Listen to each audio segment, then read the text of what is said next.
Hi friends, तो आज से हम स्टार्ट करने जा रहे हैं first lecture on income tax. आपके लाइफ का इनकम टैक्स का पहला लेक्चर, ठीक है। एंड आपको गारंटी देता हूँ कि आपका ये सफ़र बहुत एंजॉयबल रहेगा, आपको बहुत मज़ा आएगा टैक्स पढ़ते समय। इट्स वेरी इंटरेस्टिंग सब्जेक्ट, ठीक है।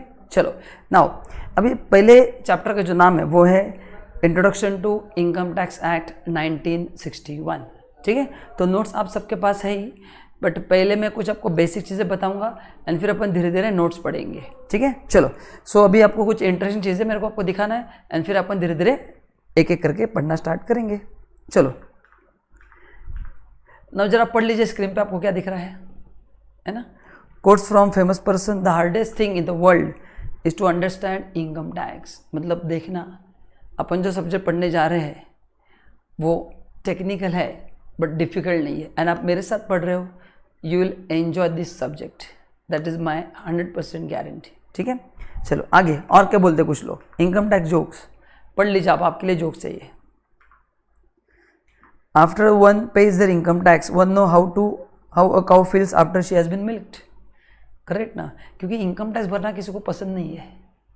इनकम आते समय बहुत अच्छा लगता है, लेकिन जब पे करते तो बेचारे को दर्द होता है ना। तो क्या करना चाहिए? कुछ नहीं, उसको पे करना है, क्योंकि गवर्नमेंट कैसे चलेगा फिर। करेक्ट ना। सो आपको जो इनकम मिला है उसमें से आपको कुछ पोर्शन देना ही है। अच्छा, कितना देना है अपन पढ़ेंगे, इस चैप्टर में सब कवर करेंगे, आप घाई मत करना। Fine is a tax for doing wrong, tax is a fine for doing well.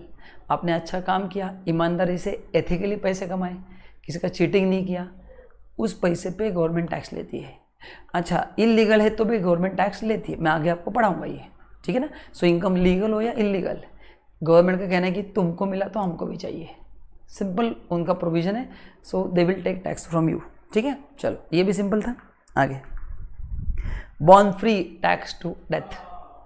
जन्म लेने के लिए इस दुनिया में कोई टैक्स नहीं बच्चों, लेकिन मरते दम तक आपको टैक्स देना है। बहुत प्रकार के टैक्सेस है, उसमें से अपन अपने सिलेबस में जितना है अपन सब पढ़ने वाले हैं। So nothing to worry at all. चलो नाउ, अभी सबसे पहला क्वेश्चन आपने मेरे को पूछना चाहिए कि सर हम टैक्स क्यों पे करें?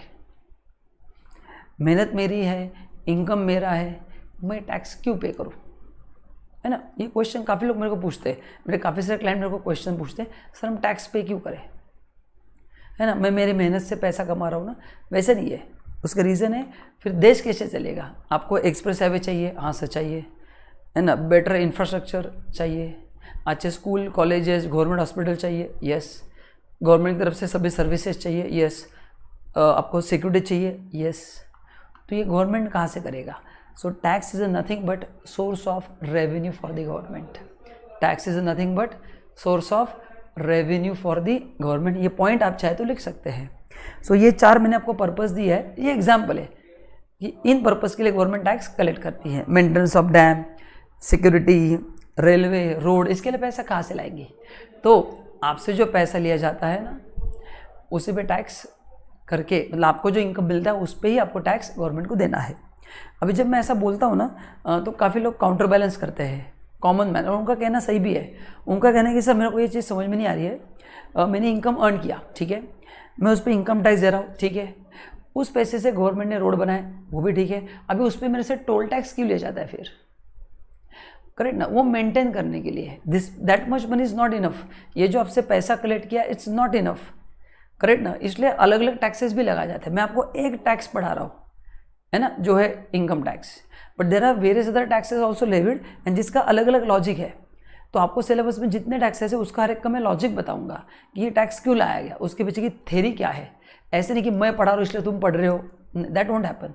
सो ये आपका क्वेश्चन करेक्ट है, बट उसका पर्पस अलग रहता है, करेक्ट ना। आपने जो एक बार टैक्स दिया उसमें आप सोचो रोड 50 साल मेंटेन होगा क्या? नहीं। सो दे नीड रिकरिंग इनकम, तो आपसे रिकरिंग इनकम टैक्स भी लिया जाएगा, उससे नए रोड भी बनवाए जाएंगे एंड मेंटेन भी किया जाएगा। सो एक्सपांशन तो चलते रहता है, तो आपसे पैसा लिया ही जाएगा, करेक्ट ना। तो ये कहना सही है, बट कोई इलाज नहीं है, ठीक है। नाउ गवर्नमेंट को ये जो रेवेन्यू है ये दो फॉर्म में मिलता है, करेक्ट ना। अभी टैक्सेस क्यों कलेक्ट करते हैं मैंने आपको बता दिया, ठीक है। अभी इसमें दो तरह के टैक्सेस है, आइए अपन जरा पढ़ते हैं। अच्छा, अभी आपको नोट्स पे ध्यान देने की ज़रूरत नहीं है, ठीक है, ये मैं सब पढ़ने वाला, आप चिंता मत करना। चलिए काम करते हैं, पहला पॉइंट हम पढ़ लेते हैं। आइए फर्स्ट पेज पे, मतलब बाद में प्रॉब्लम नहीं रहेगा। आइए पहला पेज है introduction to income tax act. यहाँ पे मैंने पूरा आपको सब इंडेक्स दिया है, मतलब इस चैप्टर में क्या क्या है मैं आपको पढ़ाने वाला हूँ, एक ओवरव्यू दिया है। नाउ व्हाट इज टैक्स, चलो पढ़ लेते हैं अपन, बहुत सिंपल है। Tax is a mandatory payment to be made by people including corporate entity. People में अपन सब गरीब जनता आ गए एंड कॉर्पोरेट्स में कंपनीज आ गए। सो ये एक नया वर्ड ध्यान में रखना, जब भी मैं बोलूँगा कॉर्पोरेट एसएससी मतलब कंपनी एसएससी, एंड जब भी मैं इनकम टैक्स में बोलूँगा नॉन कॉर्पोरेट एसएससी मतलब अदर देन कंपनीज। तो ये नया वर्ड आप दिमाग में फिट कर देना, या you make a note somewhere कि corporate SSC means company SSC and non corporate SSC मतलब other than company. To the government, in words it is necessary consideration for living in a civilize society. इस जग में अगर आपको जीना है तो tax देना पड़ेगा मरते दम तक। The taxation structure of country can play vital role in the working of economy. Obviously government को आप अगर रेवेन्यू देंगे तो गवर्नमेंट का फायदा होगा, एंड फिर government can provide you various facility, जिससे आपका भी एक्सपेंशन होगा, मतलब आपको भी फायदा होगा, देश को भी फायदा होगा। Earlier every few people were paying tax, hence government implemented very high rates. हाँ, मतलब after independence, let's say after 1947, correct ना, टैक्स रेट या उस समय आसपास टैक्स रेट 60% तक था, क्योंकि वहाँ पे कम लोग टैक्स देते थे। बट जैसे लॉ बदलते गए, लोगों को समझ में आ गया कि टैक्स देना बहुत ज़रूरी है, तो काफ़ी लोगों ने टैक्स देना स्टार्ट कर दिया, फिर गवर्नमेंट रेट्स कम कर गए। तो एट प्रेजेंट अपने लिए हाईएस्ट इनकम टैक्स का रेट 30% है। मैं इंडिविजुअल की बात कर रहा हूँ, कॉर्पोरेट्स के लिए 30% एंड 40% है, एंड प्लस फ्यू एडिशंस भी है जो अपन इस चैप्टर में पढ़ेंगे। So by the end of this chapter आपको पूरा टैक्स स्ट्रक्चर समझ में आ जाएगा। सो थोड़ा पेशेंस रखना। एंड और एक चीज़, अपन ने अभी ये फर्स्ट लेक्चर स्टार्ट किया है, ठीक है ना। टैक्स सब्जेक्ट समझने के लिए आपको पहला पूरा चैप्टर कंप्लीट करना पड़ेगा, तब तक आपके माइंड में ऐसे बहुत सारे डाउट्स आएंगे छोटे छोटे, बट जब मैं चैप्टर कंप्लीट करूँगा आई गारंटी आपके सभी डाउट्स क्लियर हो जाएंगे। तो थोड़ा दोस्तों पेशेंस रखना, क्योंकि ये बहुत ही नया सब्जेक्ट है और ये टेक्निकल सब्जेक्ट भी है। मैं से 1 मिनट में आपको पूरा कॉन्सेप्ट नहीं पढ़ा सकता, तो it will take time. And frankly speaking, not 1 chapter, जब 3 चैप्टर कंप्लीट हो जाएंगे ना पहले, तो आपको एक बहुत अच्छा कॉन्फिडेंस बिल्ड होगा कि आपको ओवरव्यू समझ में आया कि अच्छा ये टैक्स में हमको पढ़ना है, करेक्ट ना। तो फ्रैंकली स्पीकिंग 3 चैप्टर तक थोड़ा इधर उधर हो सकता है, बट आफ्टर 3 चैप्टर आपको कॉन्फिडेंस ज़्यादा आएगा, आपको समझ में सब कुछ आएगा, समझने में अड़चन नहीं आएंगी।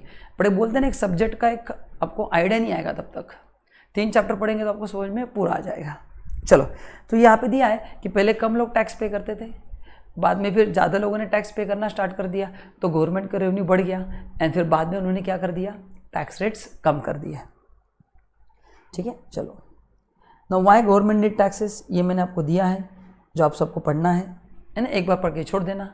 Infrastructure, public welfare, school, hospital, then government subsidy देती है, रेशन का देते ना, ग्रॉसरी वगैरह मिलता है तो उनका पैसा गवर्नमेंट भरती है, गैस में आपको सब्सिडी देती है, तो government gives you lot many benefits, है ना, जो अपने को पता है, जो अपने को नहीं पता है। तो ये पैसा आता है टैक्स से, ठीक है। So tax is a major source of revenue for the government.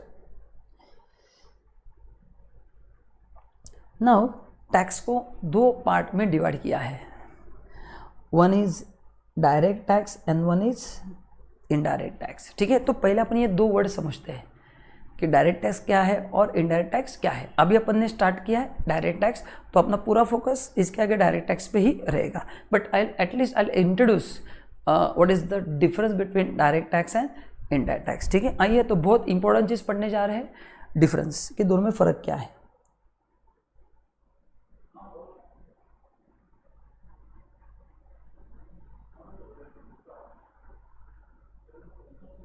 ठीक है ना, basically what is direct tax, पहले मैं एक एग्जांपल लिखता हूँ।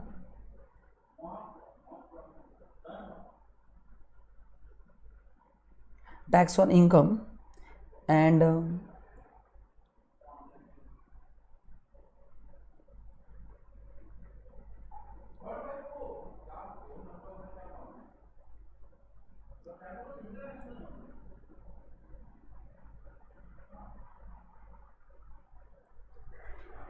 ठीक है। So direct tax is a tax on income and indirect is a tax on goods and services. यहाँ तक तो समझ में आ गया। हाँ, अभी ध्यान से सुनना मैं क्या बता रहा हूँ, मैं आपको डिफरेंस बता रहा हूँ, ये मैंने फीचर्स बताया आपको, ठीक है। अभी पहला अपन समझेंगे इस टैक्स का नाम direct tax and indirect tax क्यों रखा, शाहरुख खान सलमान खान क्यों नहीं रखा, तो अपन यहाँ से लॉजिक समझना स्टार्ट करेंगे, ठीक है। तो पहले मैं आपको एक इनडायरेक्ट टैक्स का आपको मैं एग्जाम्पल देता हूँ ताकि फिर आपको डायरेक्ट टैक्स समझने में आसानी होगी, ठीक है। चलो, तो अपन मैं पहला डिस्कस करूँगा इनडायरेक्ट टैक्स।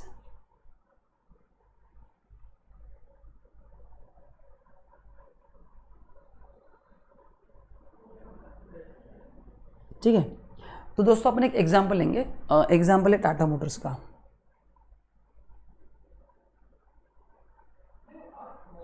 ठीक है, टाटा मोटर्स जो है वो कार मैन्युफैक्चरर है,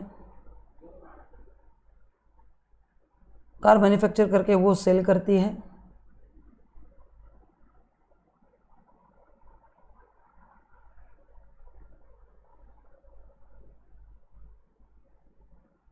डीलर को, एंड डीलर सेल करता है अपने को,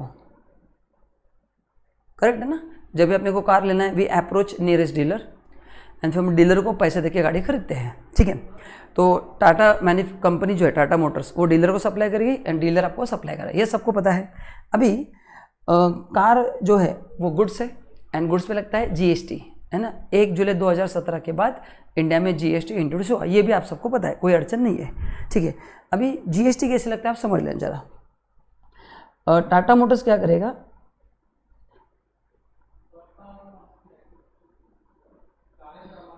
अभी टाटा मोटर्स पहले इनवॉइस किसको देगा, डीलर को देगा, करेक्ट ना।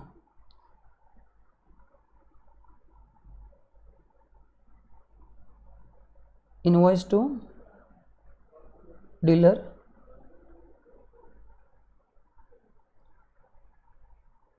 Along with GST.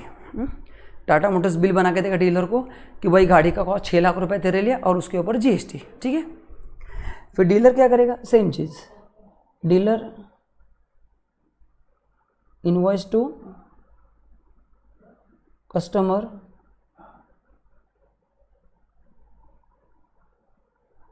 Along with GST. मतलब यहाँ पे 2 इनवॉइस बनेंगे, पहला इनवॉइस टाटा मोटर्स बना के देगा डीलर को एंड सेकेंड इनवॉइस डीलर बना के देगा कस्टमर को, मतलब आपको बना के देगा। यहाँ तक समझ में आ गया, गुड। अभी आप सब सोच के बताओ जीएसटी रेवेन्यू किसका है, टाटा मोटर्स का है, डीलर का या गवर्नमेंट का है, थोड़ा सोच के बताओ। Tax is the revenue of government, correct, सही कहा आपने। सो बोले डीलर कस्टमर से टैक्स कलेक्ट कर रहा है, टाटा मोटर्स टैक्स कलेक्ट कर रहा है, बट अल्टीमेटली वो जा रहा है गवर्नमेंट को, किसको जा रहा है, गवर्नमेंट को।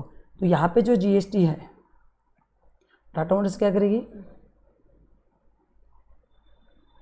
पे जीएसटी टू गवर्नमेंट, डीलर किसको पे करेगा जीएसटी,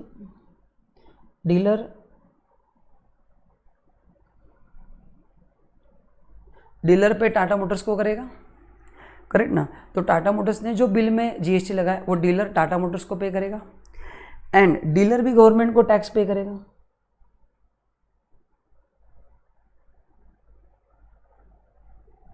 अच्छा, यहाँ पे 2 बार टैक्स नहीं लग रहा है, डीलर खाली उसके प्रॉफिट पे जीएसटी लगाता है, वैल्यू एडिशन।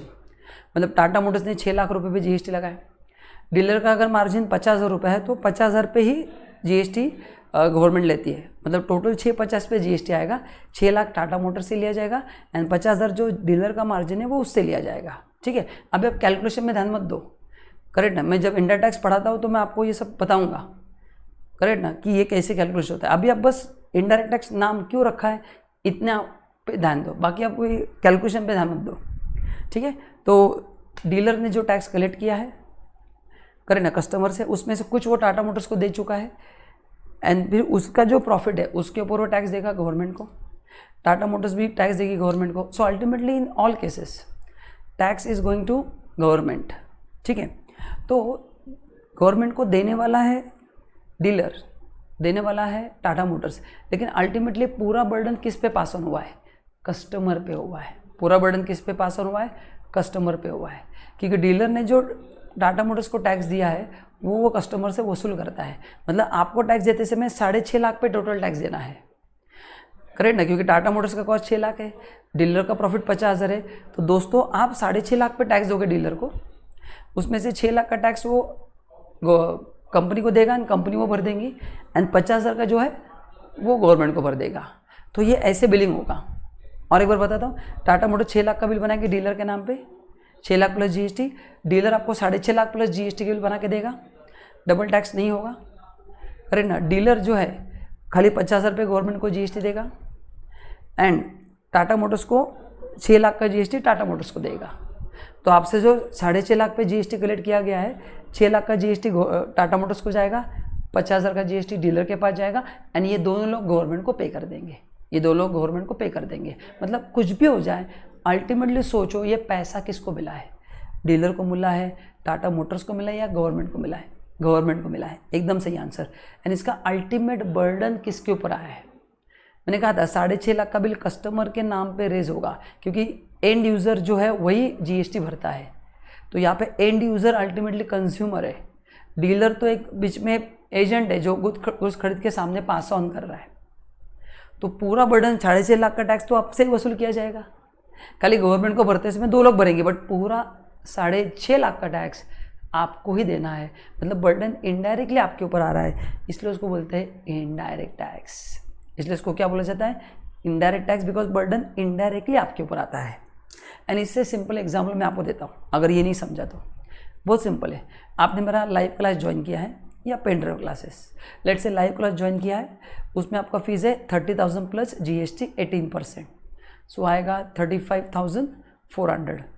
आपने मेरे को दे दिया, करेक्ट ना? उसमें से 500-400 हम गवर्नमेंट को पे करते हैं, उसमें से 500-400 हम गवर्नमेंट को पे करते हैं। बताओ ये हमने हमारे जेब से दिया या आपकी जेब से दिया? करेक्ट, आपकी जेब से हमने गवर्नमेंट को दिया।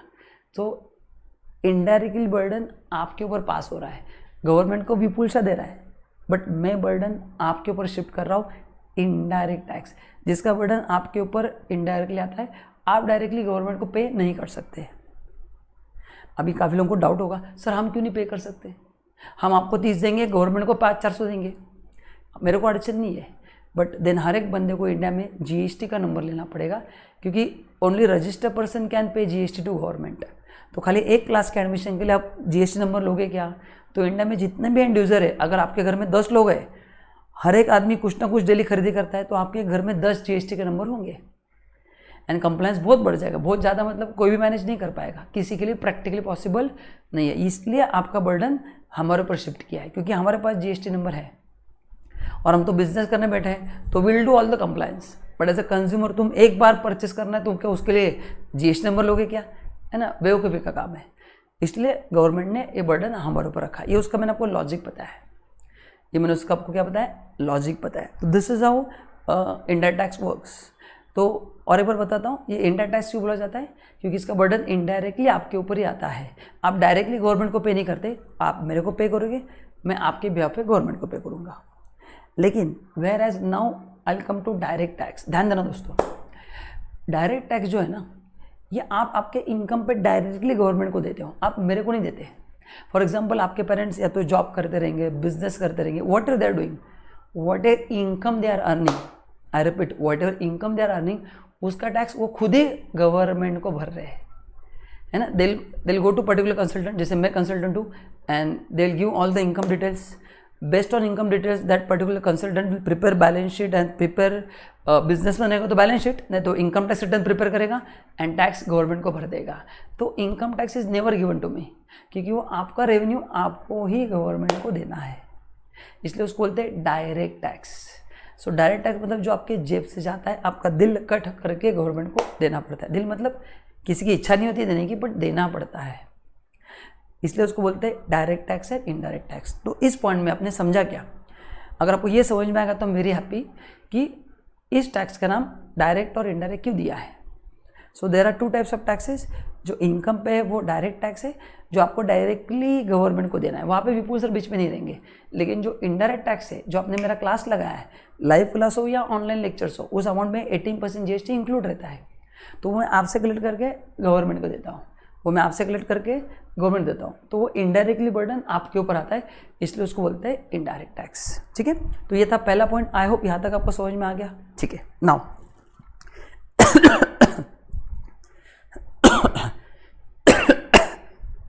चलो आगे बढ़ते हैं।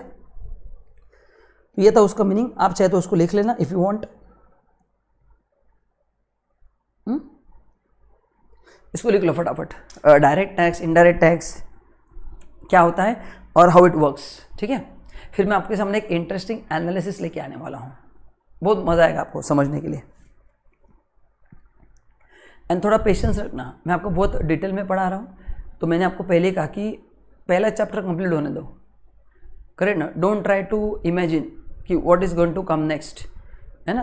थोड़ा पेशेंस रखना, एक चैप्टर होने दो, आपको काफ़ी कॉन्फिडेंस आ जाएगा, मतलब एक सब्जेक्ट का आइडिया आ जाएगा। क्योंकि टैक्स सब्जेक्ट ऐसा है ना, इंसान आगे का सोचना स्टार्ट कर देता है, इसलिए खुद को बोलना है कंट्रोल। वो आपने मूवी देखा ना हाउसफुल, उदय शेट्टी, कंट्रोल, वैसे खुद का नाम लेना है। मैं बोलूँगा विपुल कंट्रोल, बट मैं खुद को कंट्रोल नहीं करूँगा, नहीं तो मैं आपको पूरा नहीं पढ़ा पाऊँगा। Yes, you can say to your doubts control. चलो इतना लिख लो, फिर मैं आगे बढ़ता हूँ।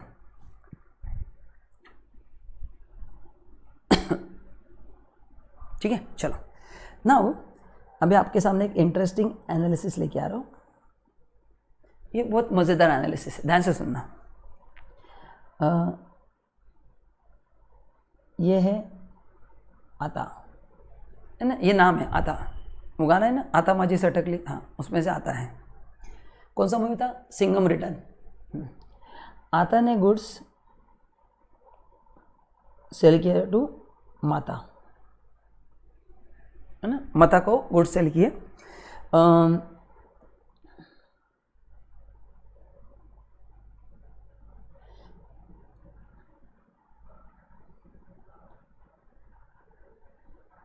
परचेस 80 पे हुआ है, सेल 100 पे हुआ है, ठीक है। अभी माता ने क्या किया, ये गुड्स आगे सेल किए, किसको? बाटा को, ठीक है। सो माता ने आगे गुड्स सेल की है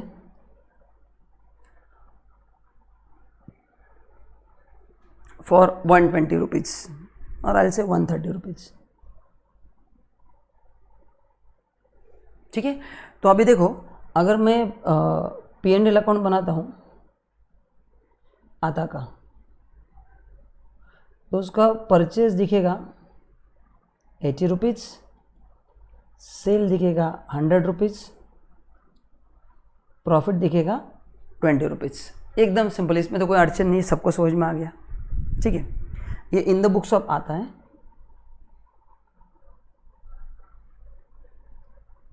P&L अकाउंट ऑफ आता, ठीक है। अभी यहाँ पे एक मेरे को स्टूडेंट ने डाउट पूछा था और बहुत ही अच्छा डाउट था, इसलिए मैं बता रहा हूँ। उसने कहा कि सर जैसे आपने बोला ना, इस अमाउंट पे तो अपन इनकम टैक्स देंगे, इस अमाउंट पे अपन क्या देंगे? इनकम टैक्स देंगे। मैंने कहा बराबर है, 20 रुपये तेरा प्रॉफिट है, एज्यूम करो बाकी एक्सपेंस नहीं है, ऑब्वियसली बाकी एक्सपेंस भी माइनस होंगे, बट समझने के लिए ये जो 100 रुपीज़ है और 80, इस पे GST आएगा। मैंने कहा वो भी सही है ना, परचेस करते समय GST आएगा, 100 के ऊपर GST आएगा, लेकिन डिफरेंस GST गवर्नमेंट को देना है, दो बार नहीं देना है। 80 रुपीज़ का GST वो सप्लायर देगा जिससे अपन ने गुड्स परचेस किए हैं, एंड जो आता है उसका वैल्यूडेशन कितना है? 20 रुपीज़। कितना है? 20 रुपीज़। उसके ऊपर वो गवर्नमेंट को GST देगा, ठीक है। तो यहाँ पे एक स्टूडेंट का कहना है कि ये जो 20 रुपीज़ है ना, there is a double taxation.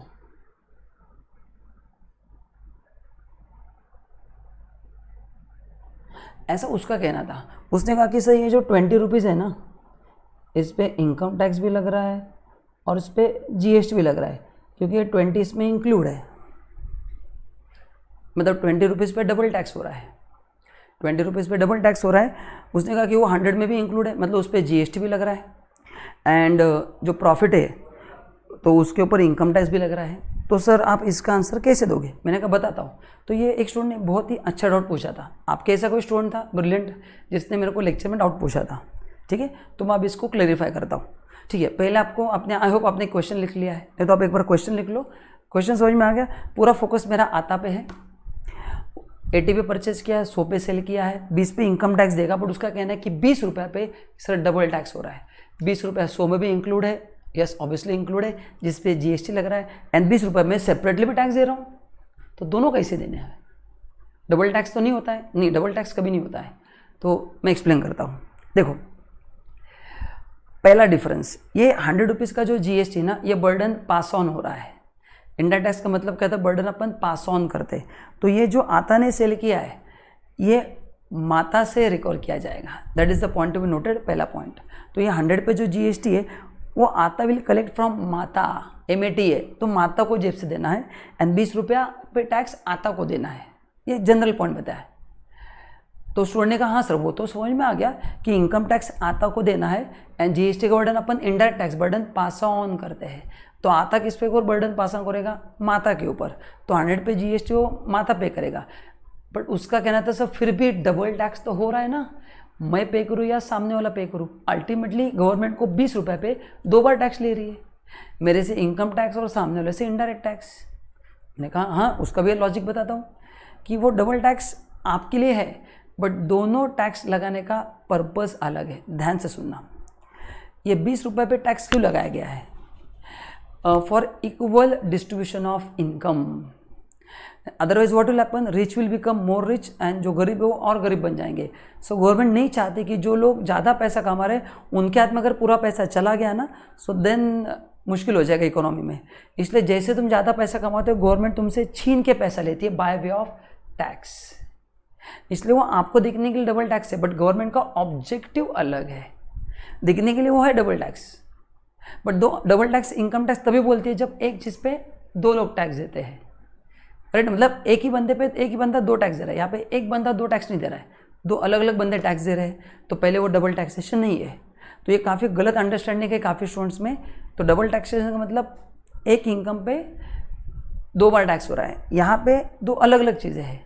GST सामने वाला भर रहा है, इनकम टैक्स में भर रहा हूँ, सो 2 लोगों के ऊपर टैक्स हो रहा है। बट एनीवे मैंने उसका डाउट क्लियर कर दिया है कि इनकम टैक्स लगाने का पर्पज़ ही है कि गवर्नमेंट नहीं चाहती कि गवर्नमेंट नहीं चाहती कि there should be concentration of wealth in the hands of few people in the economy. तो सब पैसा उनके पास ही चला जाएगा। इसलिए जैसे वो पैसा कमाते हैं उनको काट के गवर्नमेंट पैसा उनसे छीन लेती है। तो दिखने के लिए वो है, बट वो एक्चुअल है नहीं। एंड इनडायरेक्ट टैक्स का पर्पज़ क्या है? It's a source of revenue for the government. Direct tax का भी पर्पज़ वही है, but this is the actual logic. मतलब इनकम टैक्स लाने का पर्पज़ एक्चुअली ये है कि people will not have too much money, otherwise there will be huge gap between rich and poor. Rich will become more richer and poor will become more poorer. ये ना होने के लिए एक्चुअल डायरेक्ट टैक्स लाया गया। ठीक है, तो एक मैंने आपको एक अलग एंगल से एक एनालिसिस बताया। कोई अगर आपको ऐसा डाउट पूछता है जब आप इंडस्ट्री में काम करोगे, so this is the way you can handle this doubt. तो क्या बताना है? फर्स्ट थिंग, इनडायरेक्ट टैक्स का बर्डन तो दोस्तों शिफ्ट हो रहा है।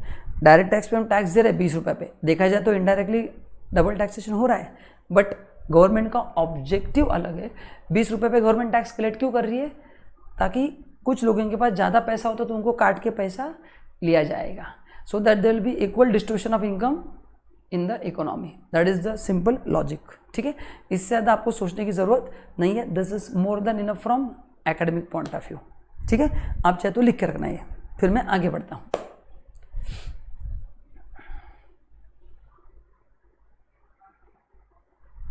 एंड एक क्वेश्चन आप किसी को पूछ के देखना, जिन्होंने टैक्स डिटेल में नहीं पढ़ा है वो लोग 100% कन्फ्यूज हो जाएंगे। तो अगर आपके कोई दोस्त है, रिश्तेदार है, जस्ट उनको ये P&L बना के भेज देना। उसको बोलना भाई मेरे को इसका तो लॉजिक बता, ये 20 रुपये पे डबल टैक्स हो रहा है, तो जस्टिफाई कर कि डबल टैक्स नहीं है ना। देखना, फिर मज़ा आ जाएगा आपको। उसको आने के चांसेस बहुत कम है, लेकिन आपको तो मैंने पढ़ा दिया है। सो यू एक्सप्लेन हिम और her what is the logic. ठीक है, तो अपन सब चीज़ ऐसे ही पढ़ेंगे। मैं आपको हर दिन लेक्चर में कुछ चैलेंजिंग चीज़ें दूंगा, and you need to ask to your friends, relative, रिश्तेदार जो अपने सिमिलर फील्ड में है, ताकि आपको समझ में आए कि मैं आपको कैसे पढ़ा रहा हूँ, कितना डिटेल में पढ़ा रहा हूँ, आपको आइडिया आ जाएगा। ठीक है, चलो अभी अपन थोड़ा डायग्राम पे आते हैं।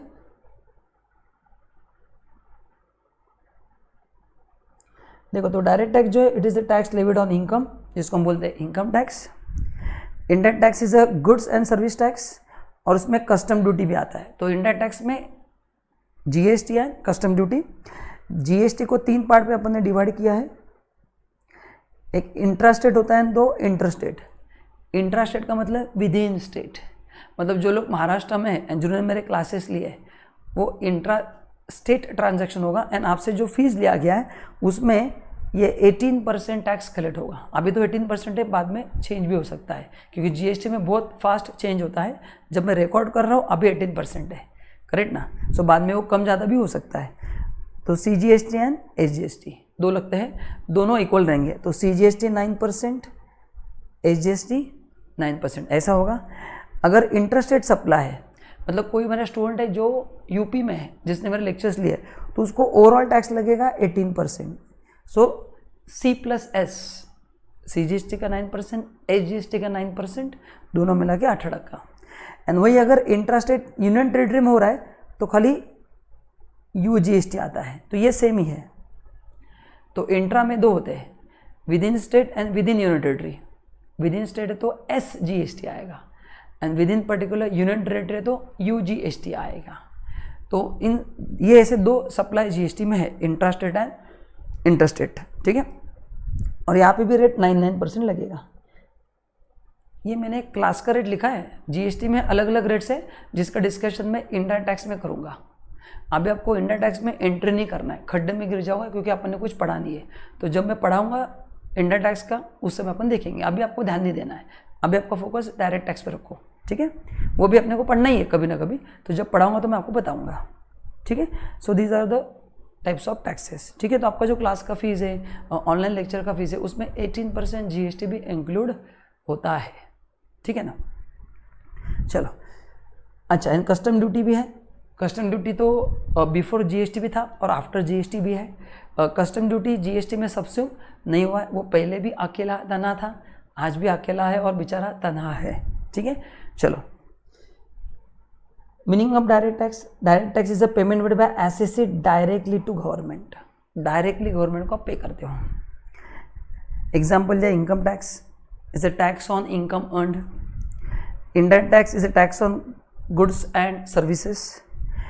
Here burden falls indirectly on the consumer, hence it is called as a indirect tax. मैंने आपको क्लास का एग्जाम्पल दिया, मैं आपसे जो फीस ले रहा हूँ उसमें से GST में गवर्नमेंट को दे रहा हूँ, तो बर्डन इनडायरेक्टली आपके ऊपर आ रहा है, इसलिए उसको इनडायरेक्ट टैक्स बोलते हैं। अच्छा, आप भरेंगे तो क्या होगा, मैंने वो भी बता दिया। हर एक बंदे को GST नंबर लेना पड़ेगा, कंप्लायंस बहुत ज़्यादा हो जाएगा, जो प्रैक्टिकली पॉसिबल नहीं है, बस उतना ध्यान में रखना। नाउ आते हैं बहुत ही इंपॉर्टेंट मुद्दे पे, distinguish between direct tax and indirect tax. अभी बहुत आसान है, अपन पहले ओरली कुछ पॉइंट डिस्कस करेंगे एंड फिर मैं आगे आपको एक एक चीज़ बताऊंगा, ठीक है। चलो, अभी क्या क्या अपने को ध्यान है। पहला मीनिंग अपन ने पढ़ लिया है, what is direct tax, tax on income.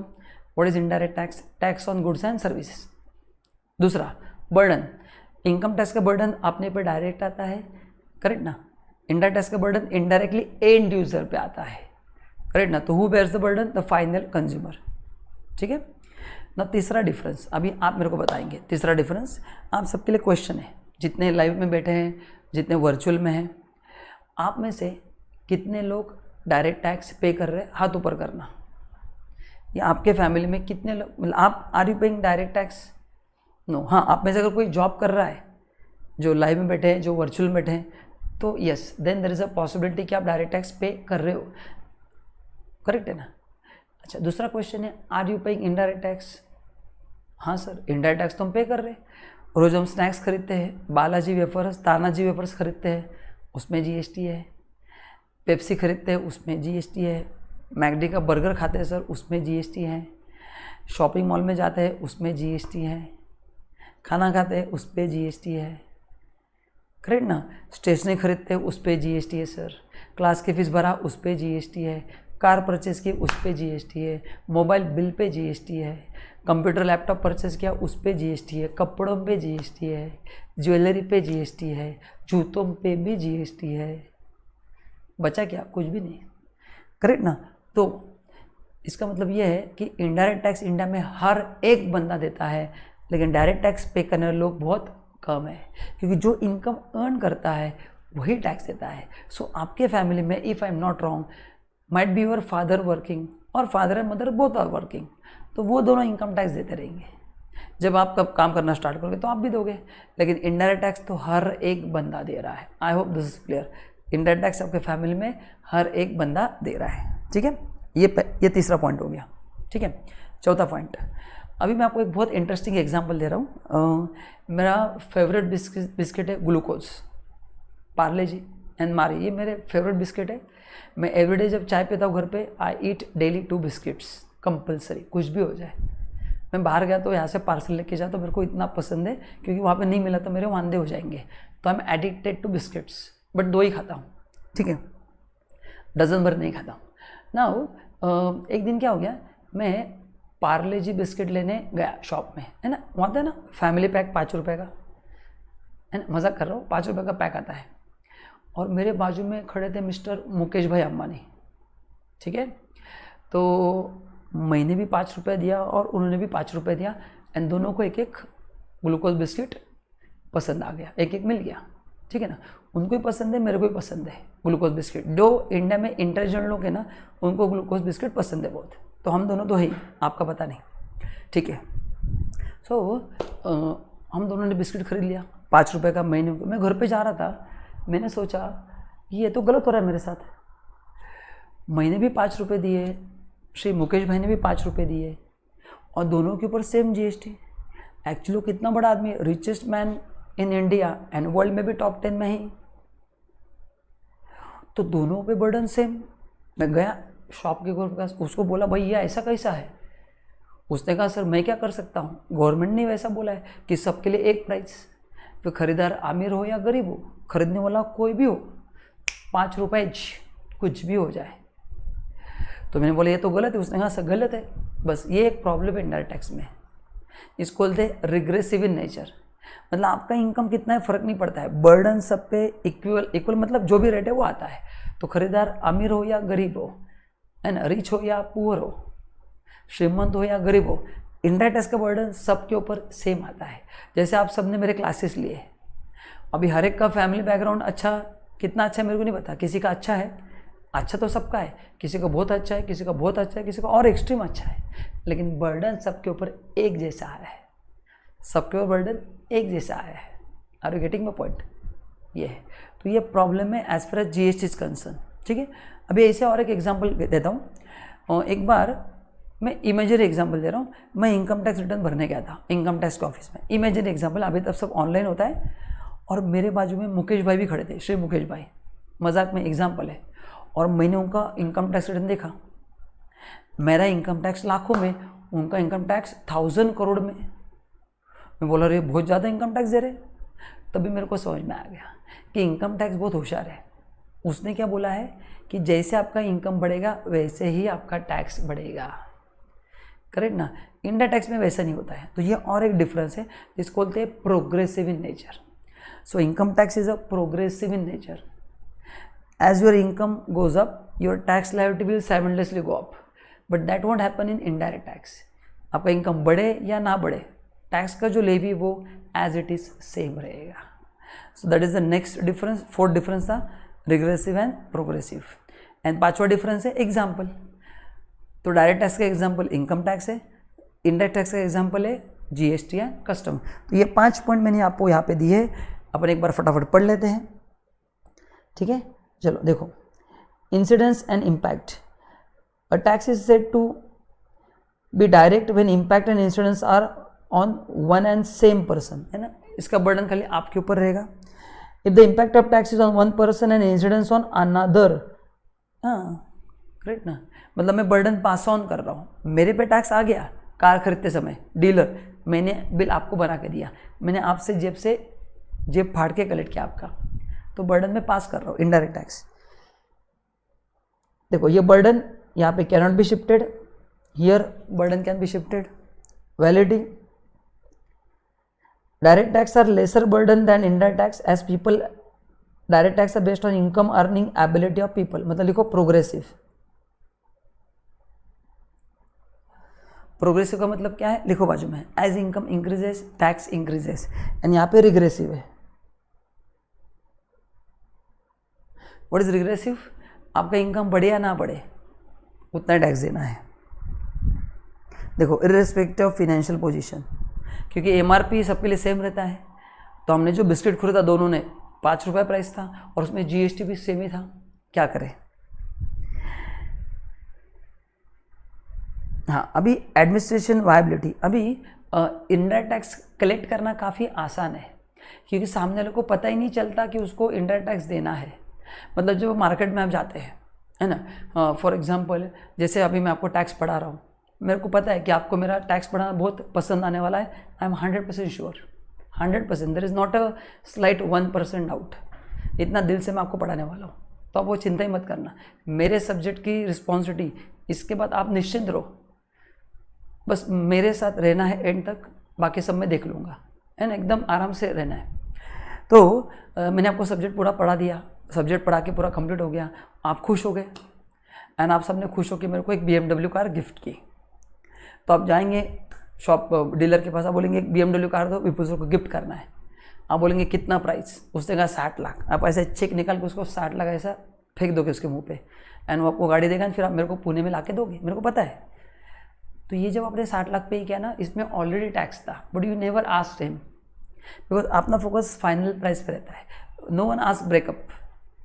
Breakup मतलब प्राइस का ब्रेकअप, मैं दूसरे ब्रेकअप की बात नहीं कर रहा हूँ, है ना। हाँ, वो इंटेंजिबल है, ठीक है ना, उसके ऊपर GST नहीं है, उसके ऊपर मार है, एंड कौन देता है आपको पता है, एंड कौन खाने वाला है वो भी आपको पता है। हाँ, सो ऐसा है, करेक्ट ना। तो इंडायरेक्ट टैक्स मैनेज करना काफ़ी आसान है, क्योंकि सामने लोगों को पता नहीं चला कि उसको हम थप्पड़ कब मार रहे हैं। इसलिए का मिस्टर इंडिया आके थप्पड़ मार के गया, तो उसको समझता नहीं, फील होता है, बट वो किसी को पकड़ नहीं पाता। बट डायरेक्ट टैक्स में क्या, मेरी जेब से आता है ना उसका, तो मेरे को बर्डन तो ये गवर्नमेंट को कलेक्ट करना थोड़ा डिफिकल्ट है, लोग इसमें देते नहीं, इसलिए यहाँ पे इवेजन होता है, यहाँ पे इवेजन नहीं होता है। सो इंडायरेक्ट टैक्स में कलेक्शन करना काफ़ी आसान है ना, इवेजन के चांसेस कम होते हैं। बट डायरेक्ट टैक्स मेरी जेब से जाता है, जैसे पर्स से निकाल के देना पड़ता है, तो मेरे को फील होता है यार मेरे पर्स से जा रहा है। इंडायरेक्ट टैक्स में जाता है बट वो समझ में नहीं आता है, ये एंड में बर्डन आता है, तो ये एक फ़र्क है। तो direct tax collection is very difficult, because लोगों को देने की इच्छा नहीं है, इंडायरेक्ट टैक्स उनको पता नहीं चलता, वो दे देते हैं। पेनल्टी यहाँ पे SSC के ऊपर, SSC मतलब जो बंदा टैक्स देता है वो, यानी यहाँ पे पेनल्टी सप्लायर के ऊपर होता है। मतलब अगर मैंने किसी से गुड्स लिया, उस बंदे ने GST नहीं लगाया एंड गवर्नमेंट उसको पकड़ा, तो पेनल्टी उसको है। लेकिन इनकम टैक्स पे पेनल्टी अगर मैंने गड़बड़ किया तो मेरे ऊपर पेनल्टी है। So these are the 5 differences, points of differences. अभी तक अपन ने जो पढ़ा, इसमें से ये खाली एग्जाम के लिए पढ़ना है। देखो IMP, तो मैं जहाँ जहाँ पे IMP लिखूंगा ना, वो आपको स्किप नहीं करना है, इसके पहले का मत पढ़ो। मैं सिलेबस तो पूरा पढ़ाने वाला हूँ, बट मैं आपको बताऊंगा कि आप किस पे फोकस करो, किस पे फोकस मत करो। जो इजी चीज़ें हैं, जो अपन लॉजिकली लर्न कर सकते हैं, उसको बार बार पढ़ने की ज़रूरत नहीं है। चलो, देन यहाँ पे merits and demerits of taxes दिया है ना। तो मेरिट्स में इक्विटी का मतलब है अगर आपका इनकम सेम है तो टैक्स का बर्डन भी आपके ऊपर सेम रहेगा। मतलब किसी बंदे का इनकम 10 लाख है एंड आपका भी इनकम 10 लाख है, तो विथ सेम इनकम आपका टैक्स लायबिलिटी सेम रहेगा। बट दोनों सेम कैटेगरी के लोग होने चाहिए, मैं दोनों इंडिविजुअल की बात कर रहा हूँ, ठीक है। इलास्टिसिटी का मतलब क्या है कि गवर्नमेंट के हाथ में वो उसको रेट्स कम ज़्यादा कर सकते हैं, एंड जैसे आपका इनकम बढ़ता है वैसे टैक्स रेट बढ़ते हैं। प्रोग्रेसिव का मतलब वो भी है कि जैसे आपका इनकम बढ़ेगा you will pay more tax, income कम होगा तो you will pay less tax. But GST में वैसा नहीं है, फ्लैट टैक्स रेट। सर्टेनिटी है, सर्टेनिटी मतलब गवर्नमेंट को आपको वो क्लैरिटी है कि कितना टैक्स देना है, रेट्स आपको पहले से ही पता है, तो वो सर्टेनिटी है। रिड्यूस इनइक्वालिटी, कैसे, जिसका इनकम कम है वो कम टैक्स देगा, जिसका इनकम 2.5 लाख के नीचे, यही चीज़ ध्यान में रखना, 2.5 लाख तक इनकम टैक्स नहीं है। कब तक नहीं है? 2.5 लाख तक टैक्स नहीं है, and for senior citizen up to 3 lakh, and super senior citizen तो 5 लाख। मैं आपको आगे बताऊंगा ये कैसे डिफाइन होता है। तो up to 2.5 lakh there is no tax, which is very good in income tax. तो किसी बेचारे का इनकम 2.5 लाख से कम है, नो टैक्स। लेकिन GST में ऐसा कुछ भी नहीं होगा। Good instrument in case of inflation, अगर इन्फ्लेशन बढ़ता है सोसाइटी में, इन्फ्लेशन मतलब इंक्रीज इन प्राइजेस, तो गवर्नमेंट थोड़ा टैक्स का बर्डन कम कर सकती है ताकि इन्फ्लेशन क्या होगा, कम होगा। एंड सिंपल है, इजी टू अंडरस्टैंड है, इतना कुछ कॉम्प्लिकेटेड नहीं है, मतलब लोगों को समझ में आता है। मतलब गवर्नमेंट ने सिस्टम इतना आसान बनाया है कि आप आराम से कैलकुलेट कर सकते हैं कि मेरे को कितना टैक्स देना है। डिमेरिट्स क्या है? इवेजन। इवेजन क्यों होता है? क्योंकि किसी को देने की इच्छा नहीं है बट देना पड़ता है, तो लोग क्या करते हैं, टालते हैं, उसको अवॉइड करते हैं। अनइकोनॉमिकल मतलब वही है कि ये कलेक्शन कॉस्ट बहुत ज़्यादा है उसका, क्योंकि गवर्नमेंट को पीछे पड़ना पड़ता है, इनकम टैक्स डिपार्टमेंट को रेट डालना पड़ता है, लोगों को पकड़ना पड़ता है, भाई तू टैक्स दे, तो कॉस्ट बढ़ जाता है। एंड कॉस्ट बढ़ता है तो जो अपना जो पर्पस था कि use that money for the welfare of the society, फिर वहाँ पे पैसा का बर्डन कम हो जाता है। कलेक्शन कॉस्ट अगर ज़्यादा रहेगा तो जो अमाउंट रहेगा which is available for government to spend for various facilities वो ऑटोमेटिक कम हो जाएगा। अनपॉपुलर है क्योंकि किसी को देने की इच्छा नहीं है। Little incentive to work and save, हाँ मतलब ये डिस्करेज करता है सेविंग को। Not suitable for poor country and arbitrary, मतलब इसमें बहुत सारे अलग अलग टैक्स रेट्स है, उसमें इंटरप्रिटेशन बेस्ड लोग टैक्स इवेजन कर सकते हैं, तो उसको बोलते हैं आर्बिट्री। तो ये मेरिट्स डिमेरिट्स भी मैंने आपको जस्ट टाइम पास के लिए पढ़ा है, जस्ट आपको एक नॉलेज होना चाहिए इसलिए मैंने आपको बता दी है। सिमिलरली यहाँ पे डायरेक्ट टैक्स और इनडायरेक्ट टैक्स के मेरिट्स डिमेरिट्स है। हाई रेवेन्यू प्रोडक्शन, बिकॉज हर एक गुड्स एंड सर्विस पे जीएसटी है तो रेवेन्यू ज़्यादा रहेगा। नो इवेजन, क्योंकि सामने वाले को पता ही नहीं चल रहा है कि उससे कब टैक्स लिया जा रहा है। अभी आपने जब मेरे लेक्चर लिए, आपको प्राइस बोला गया, आपने पे किया, काफ़ी लोगों को पता भी नहीं था कि इसमें 18% जीएसटी भी इंक्लूड होता है, करेक्ट ना। कन्वीनियंट है ना, पे मतलब कलेक्शन के लिए तकलीफ नहीं है, सामने वाला दे ही देता है। इकोनॉमी के लिए फ़ायदे का है। वाइड कवरेज, इलास्टिसिटी है, मतलब फ्लेक्सिबल है, गवर्नमेंट उसके रेट्स कम ज़्यादा कर सकती है। डिमेरिट्स रिग्रेसिव, जो मैंने बता दिया। इनकम टैक्स इज प्रोग्रेसिव, जैसे इनकम बढ़ेगा वैसे टैक्स बढ़ेगा। यहाँ पे मिस्टर मुकेश भाई और मेरा एग्जांपल, इनकम कुछ भी हो सेम अमाउंट पेबल। अच्छा, वहाँ पे 2.5 लाख का एग्जम्पशन है इनकम टैक्स में, यहाँ पे 1 रुपये का एग्जम्पशन नहीं है। मतलब जिस बेचारे का इनकम 2.5 लाख से कम है उसको इनकम टैक्स में तो 1 रुपये टैक्स नहीं देना है, बट इनडायरेक्ट टैक्स में तो टैक्स देना ही पड़ेगा। अनसर्टेनिटी इन कलेक्शन, यस, क्योंकि अनसर्टेन मतलब हम इमेजिन नहीं कर सकते कि कितने लोग गुड्स कंज्यूम कर रहे हैं, तो ये इमेजिन करना थोड़ा मुश्किल हो जाता है। डिस्करेज सेविंग, क्योंकि प्राइस बढ़ता है। इंक्रीज इन इन्फ्लेशन, क्योंकि जीएसटी ऐड होने से प्रोडक्ट महंगे होते हैं, एंड प्रोडक्ट महंगे हो गए तो इन्फ्लेशन बढ़ता है। ठीक है, तो ये थे merits and demerits of taxation. ठीक है, चलो अभी हम थोड़ा आगे बढ़ते हैं। अभी मैं आता हूँ आपको पीपीटी की तरफ। ठीक है, तो अभी तक अपन ने क्या देखा बता दो। यहाँ तक जो मैंने आपको आधे घंटे या 40 मिनट जो भी पढ़ा है उस पर अपन ने इतना ही पढ़ा कि टैक्स का मतलब क्या होता है, वो कलेक्ट क्यों किया जाता है, उसके 2 types, direct tax and indirect tax, उनके मीनिंग और उनके डिफरेंसेस, उससे आपको एक ओवरव्यू आएगा। अभी आगे बढ़ते हैं यहाँ से, और मैं टेक्निकल लेवल पे जा रहा हूँ। ठीक है, कॉन्स्टिट्यूशनल प्रोविजन। ना पहला क्वेश्चन है कि कॉन्स्टिट्यूशन क्यों जानना है। अभी देखो, आपको लॉ में भी कॉन्स्टिट्यूशन के ऊपर बहुत सारा सिलेबस है, आई थिंक फुल चैप्टर है if I am not wrong, तो मैं कॉन्स्टिट्यूशन डिटेल में नहीं पढ़ाऊंगा। यस, मेरे सब्जेक्ट के लिए जितना रिक्वायर्ड है उतना मैं आपको पढ़ाने वाला हूँ, बाकी आपका डिटेल चैप्टर कॉन्स्टिट्यूशन का लॉ में आई होप कवर हो जाएगा। ठीक है, अभी कॉन्स्टिट्यूशन पढ़ना क्यों है, ज़रा सोचो आप लोग कि कॉन्स्टिट्यूशन सर बीच में कहाँ से आ गया। कॉन्स्टिट्यूशन का रोल क्या है, ध्यान से सुनो। कोई भी लॉ जब बनता है तो लॉ कब बनेगा, जब कॉन्स्टिट्यूशन अलाउ करेगा तब। इंडिया का कॉन्स्टिट्यूशन डॉक्टर बाबा साहब अम्बेडकर उन्होंने लिखा था, 1950 में लिखा था, एंड उसमें क्लियर कट लिखा गया था कि कौन से टैक्सेस गवर्नमेंट कलेक्ट कर सकती है। तो अगर कोई पर्टिकुलर टैक्स है एंड उसका नाम अगर उसमें नहीं लिखा है तो गवर्नमेंट भी कलेक्ट नहीं कर सकती। सो कॉन्स्टिट्यूशन इज अ माई बाप of every law in India. Constitution is a माई बाप of every law in India. Every law originates from constitution, every law originates from constitution, correct ना। तो अपने सब्जेक्ट में कॉन्स्टिट्यूशन का रिलेवेंस कितना है, क्या है, ये मैं आपको पढ़ाने जा रहा हूँ। चलो अभी आपको नोटबुक पे ना ये डायग्राम बनाने हैं। तो कॉन्स्टिट्यूशन ऑफ इंडिया, इसमें 3 आर्टिकल होते हैं, आर्टिकल 265, आर्टिकल 245 एंड आर्टिकल 246। ठीक है, मैं पहला पढ़ने वाला हूँ आर्टिकल 245। अभी कॉन्स्टिट्यूशन एंड पार्लियामेंट के ऊपर डिस्कशन करेंगे।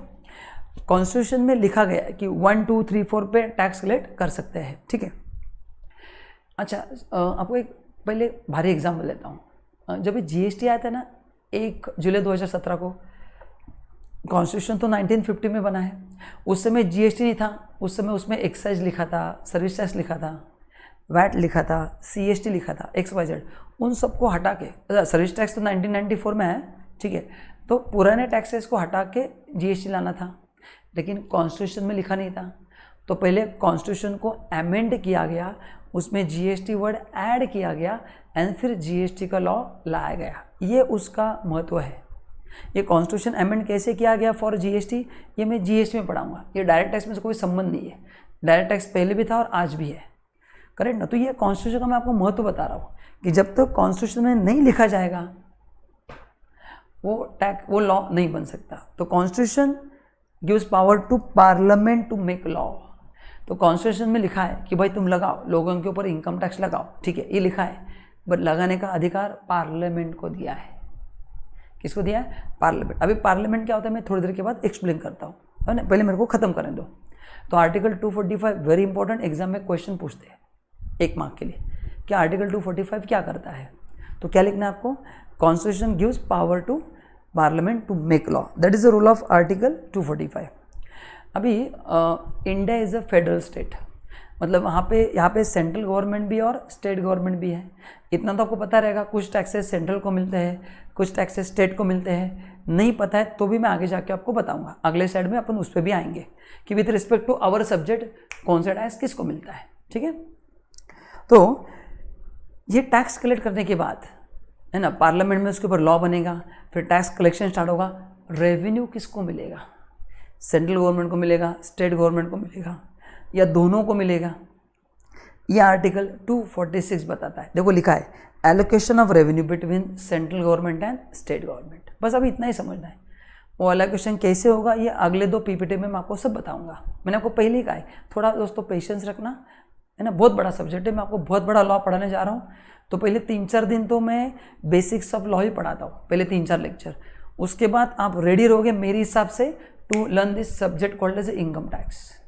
तो मैंने बोलने के लिए सिलेबस तो स्टार्ट किया है, बट एक्चुअल जो आपको मैं सिलेबस में लेके आने वाला हूँ इट विल टेक टाइम, क्योंकि पहले मैं एक अच्छा फाउंडेशन क्रिएट करूँगा ताकि आपको लॉ का एक बेस आ जाएगा, एंड फिर मैं आपको उठाऊँगा एंड फिर अपन थोड़ा और अच्छे से डिटेल में जाएंगे।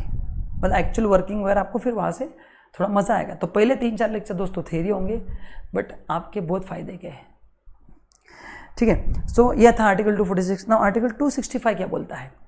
No tax shall be levied collected except by authority of law. Except by authority of law, इसका मतलब क्या है सर? इसका मतलब यह है कि गवर्नमेंट ने, मतलब कॉन्स्टिट्यूशन ने ये भी बोला है कि कॉन्स्टिट्यूशन बोला है कि आप टैक्स कलेक्ट करो, लोगों से इनकम टैक्स कलेक्ट करो, बट उसके लिए पहले जब तक लॉ नहीं बनेगा तब तक ना सेंट्रल गवर्नमेंट ना स्टेट गवर्नमेंट कोई भी टैक्स कलेक्ट कर नहीं पाएगा। तो आर्टिकल 245 ने तुमको एम्पावर किया है कि भाई तुम लॉ बना के टैक्स कलेक्ट करो, बट पहले लॉ बनाओ, क्योंकि लॉ बन गया तो फिर कायदे से कितना कलेक्ट करना है, कितना कलेक्ट नहीं करना है, ये सब क्लैरिटी रहेगा। तो आर्टिकल 265 इज़ वेरी इंपॉर्टेंट। ये अधिकार देते हैं सेंट्रल एंड स्टेट गवर्नमेंट को, है ना, जो टैक्स जिसका है। कुछ टैक्सेस स्टेट को जाते हैं, कुछ टैक्सेस सेंट्रल को जाते हैं, ठीक है ना। अब हम पढ़ेंगे आगे वो कि तुम पहले लॉ बनाओ, एंड जब तक तुम लॉ नहीं बनाओगे तब तक तुम टैक्स कलेक्ट नहीं कर सकते, ठीक है ना।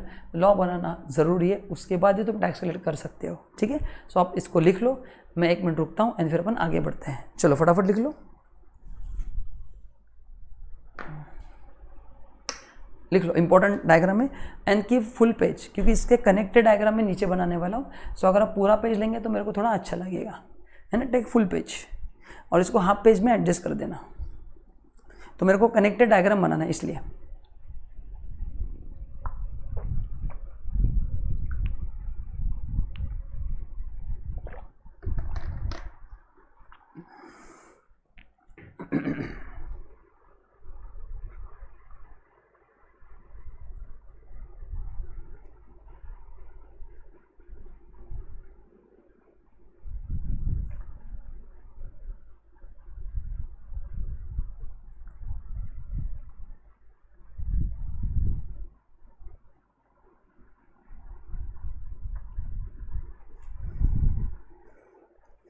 चलो हो गया, आगे बढ़ते हैं।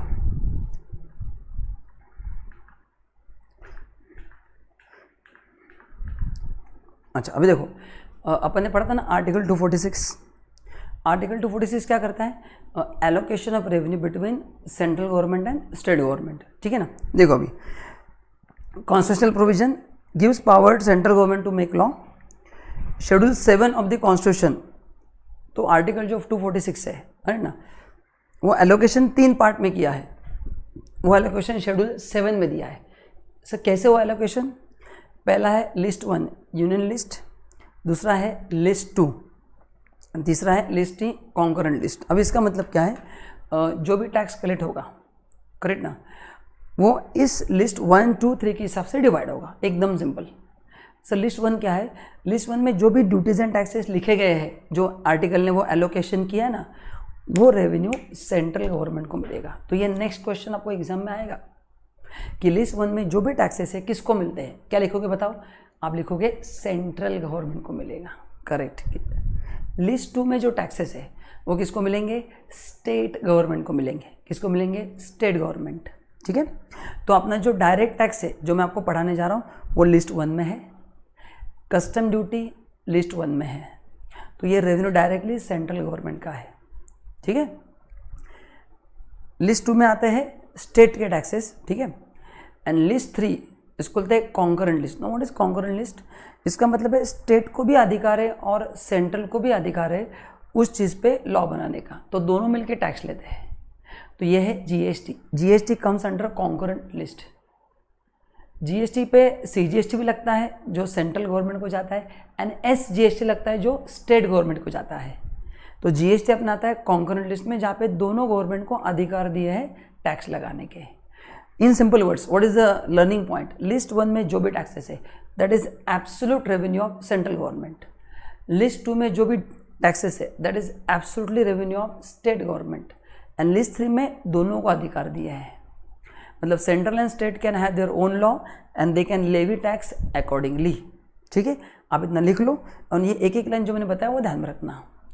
एंड अभी एज आई सेड मैं मेरे सब्जेक्ट के हिसाब से डिस्कस कर रहा हूँ, तो अभी अपन ने जो स्टार्ट किया डायरेक्ट टैक्स वो लिस्ट 1 में आता है, कस्टम ड्यूटी भी लिस्ट 1 में आता है, एंड जीएसटी लिस्ट 3 में आता है। बस उतना भी आप ध्यान में रखो। बाकी डिटेल चर्चा जब आप लॉ में पढ़ोगे चैप्टर कॉन्स्टिट्यूशन, उसमें बहुत डिटेल में है। मेरे सब्जेक्ट के लिए this is more than enough.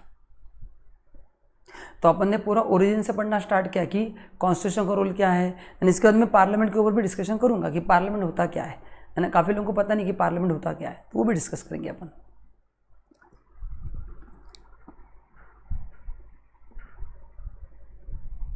लिख लो इतना फटाफट।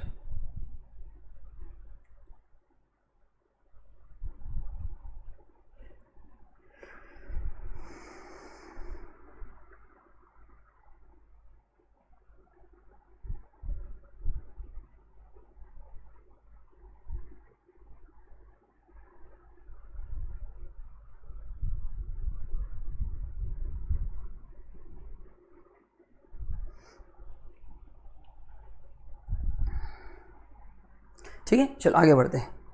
नाउ अभी मैं तो अपने सब्जेक्ट पे इनकम टैक्स देखो क्या है। आर्टिकल 246, आर्टिकल 246 क्या करता है? रेवेन्यू को बाइफरकेट करता है। शेड्यूल 7 लिस्ट 1 अपना इनकम टैक्स लिस्ट 1 में आता है, एंड एंट्री नंबर है 82। अच्छा, लिस्ट 1 में जो भी ड्यूटीज एंड टैक्सेस है, ध्यान से सुनना। अगेन पूछ रहा क्वेश्चन, बताओ किसके पास उसका पावर है? Central government. ये एंट्री नंबर 82 अगेन 1 मार्क का क्वेश्चन है कि कॉन्स्टिट्यूशन में जो लिस्ट है उसमें इनकम टैक्स 82 नंबर पे आता है, एंड वहाँ पे लिखा है कि आप इनकम पे टैक्स लेवी करो, ओके। एंड फिर आर्टिकल 246 क्या बोलता है? ये पूरा रेवेन्यू किसको जाएगा? Central government. तो बोले मैं इनकम टैक्स, मैं महाराष्ट्र में पुणे में रहता हूँ, सो मैं इनकम टैक्स पुणे में दे रहा हूँ, करेक्ट। ऑनलाइन पेमेंट हो रहा है, तो टैक्स कौन से स्टेट में कलेक्ट हो? अल्टीमेटली वो पूरा पैसा सेंट्रल गवर्नमेंट का है। तो collecting state is not important, ultimately it goes to central government. Ultimately किसके जाता है? वो सेंट्रल गवर्नमेंट के पास जाता है, ठीक है। तो ये लिख के रखना। उधर लिस्ट 1 के नया डायग्राम मत बनाओ, वो जो लिस्ट 1 लिखा है ना उसको नीचे कनेक्ट करके लिखो इनकम टैक्स एंट्री नंबर 82। अब ये एंट्री नंबर 82 के आगे कुछ तो भी लिखा है, ध्यान से सुनना। तो पहले आप वहाँ पे लिखो, आपने लिखा है ना लिस्ट 1, उसके नीचे लिखो download arrow direct tax entry number 82, मतलब direct tax is the revenue of central government, and वो एंट्री नंबर 82 में आता है ना। आगे देखो क्या लिखा है, entry number 82 empower central government to levy tax on income other than agriculture income. तो वहाँ पे आप लिख के रखो, नीचे लिखो आप, आपने क्या लिखा? Download arrow entry number 82 direct tax, उधर लिखो आगे ब्रैकेट में अदर देन एग्रीकल्चर इनकम। अभी इसके ऊपर बहुत इंटरेस्टिंग चीज़ मैं आपके साथ शेयर करने जा रहा हूँ। आप सबको ये तो पता ही रहेगा कि एग्रीकल्चर इनकम पे टैक्स नहीं आता है, काफ़ी लोगों ने सुना रहेगा। आज उसका आपको मैं सही लॉजिक बताने जा रहा हूँ, ठीक है ना। क्या सही लॉजिक है, यहाँ पे क्या लिखा है, income other than agri income, मतलब एग्री इनकम पे टैक्स लेवी करने का पावर सेंट्रल के पास है ही नहीं, वो पावर सेंट्रल के पास नहीं है। मतलब central can levy tax on every income other than agri income, इसलिए एग्री इनकम एग्जेम्प्ट है। ऐसा अगर आप मान रहे तो गलत है। हाँ, मैं क्लेरिफाई कर रहा हूँ। वो पावर स्टेट गवर्नमेंट को दिया है कॉन्स्टिट्यूशन ने कि हर एक स्टेट डिसाइड करेगा कि उनके स्टेट में जो एग्री इनकम है उस पर टैक्स लेना है या नहीं लेना है, क्योंकि बहुत सेंसिटिव मामला है। इंडिया इज़ एग्रीकल्चरिस्ट कंट्री, अभी भी अराउंड 45% प्लस लोग अभी भी एग्रीकल्चर में हैं, करेक्ट ना। तो ये पावर स्टेट के पास है, इसलिए सेंट्रल गवर्नमेंट इनकम टैक्स नहीं लगाता है। ये प्रॉब्लम क्लियर हो गया है ना। कॉन्स्टिट्यूशन बोला कि तुम्हारा देख लो हर एक स्टेट।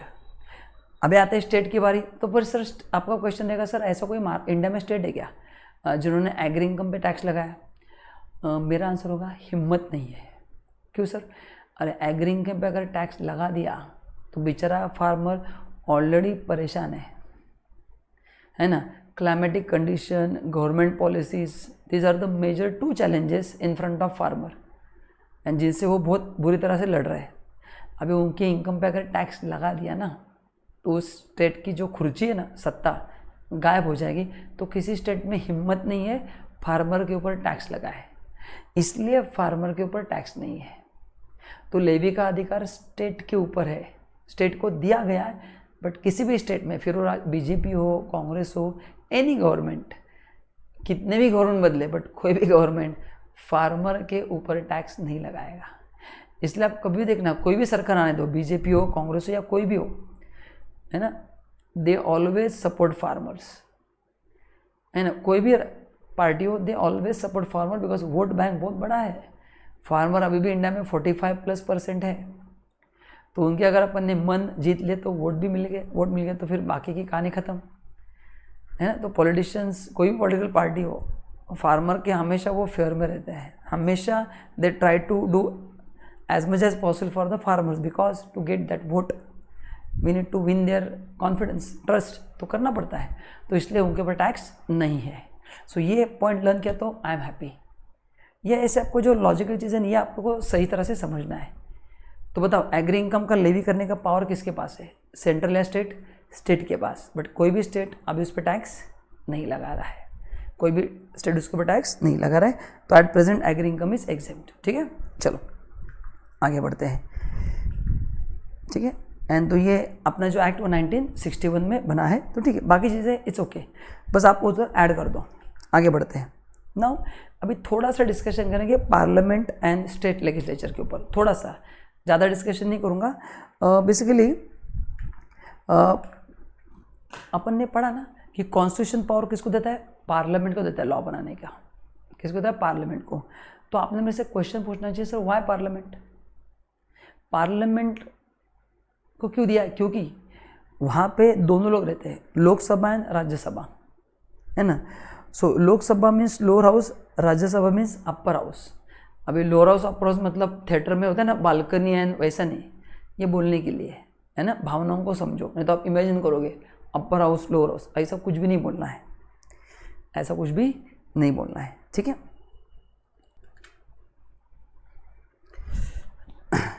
चलो तो देखते हैं एग्जैक्टली डिफरेंस क्या है। अभी देखो, लोकसभा एंड राज्यसभा, अपने नाम तो सुना रहेगा, ठीक है ना। तो डिफरेंस क्या है, ध्यान से सुनना। लोकसभा का मतलब है लोअर हाउस, मतलब हम जिनको वोट देते हैं, करेक्ट ना, हम जिनको वोट लेके जिताते हैं वो होते हैं लोकसभा। एंड राज्यसभा जो है वो नॉमिनेटेड मेंबर्स होते हैं स्टेट के। राज्यसभा, राज्य मतलब स्टेट, तो ये स्टेट को नॉमिनेटेड मेंबर पार्लियामेंट में रहते हैं। एंड लोकसभा मतलब लोअर हाउस।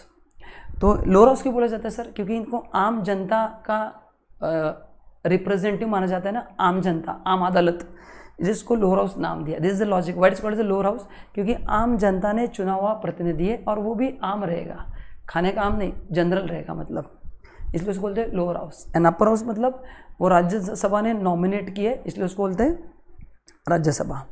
लोकसभा में जो मेंबर्स हैं उनका कार्यकाल 5 साल रहता है, जैसे हर 5 साल का इलेक्शन होता है ना, वो मंत्री चेंज हो जाते हैं।